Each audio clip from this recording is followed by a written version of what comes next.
ఉపమాక వెంకన్న ఆలయ అభివృద్ధికి సహకరించాలని ఏపీ హోంమంత్రి వంగలపూడి అనిత అన్నారు. తిరుమలలో టీడీపీ చైర్మన్ బిఆర్ నాయుడుని మర్యాదపూర్వకంగా కలిశారు హోంమంత్రి. పాయకారావుపేట నియోజకవర్గంలోని ఉపమాక వెంకన్న ఆలయానికి 2017లో టీటీడీకి అప్పగించామని చెప్పారు. ఆలయ అభివృద్ధికి నాడు సీఎం చంద్రబాబు మాస్టర్ ప్లాన్ రూపొందించారని తెలిపారు. కానీ గత ప్రభుత్వ హయాంలోని ఆలయం అభివృద్ధికి నోచుకోలేదన్నారు. ఆలయ అభివృద్ధికి సహకరించమని చైర్మన్ను కోరారు. వెంటనే స్పందించిన చైర్మన్ టీటీడీ చీఫ్ ఇంజనీర్ను పిలిపించి అభివృద్ధి పనులకు సంబంధించిన నివేదిక సిద్ధం చేయమని ఆదేశించారు.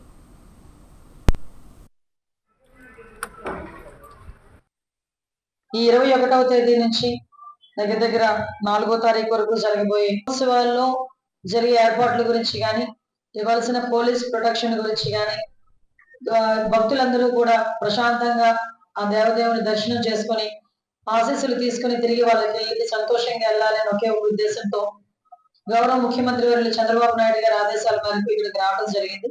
ఇక్కడికి వచ్చి ఇక్కడ చాలా క్లియర్ గా అన్ని విషయాలు కూడా చూడడం జరిగింది. అయితే రివ్యూకి ముందు నేను టెంపుల్లోకి అడుగు పెట్టిన తర్వాత నిజంగా ఎన్డీఏ గవర్నమెంట్ వచ్చిన తర్వాత రాష్ట్రంలో చాలా మార్పులు వచ్చినాయి అని అందరూ అనుకున్నారు. ఆఖరి టెంపుల్స్ కూడా మారినాయి అని చెప్పి ఈరోజు నిజంగా టెంపుల్లోకి అడుగు పెట్టిన వెంటనే తెలిసింది. వచ్చిన ప్రతి ఆడబిడ్డకి కూడా మా ఇంటికి వచ్చిన ఆడబిడ్డని మేము ఎలాగైతే సత్కరించి పంపించుకుంటాం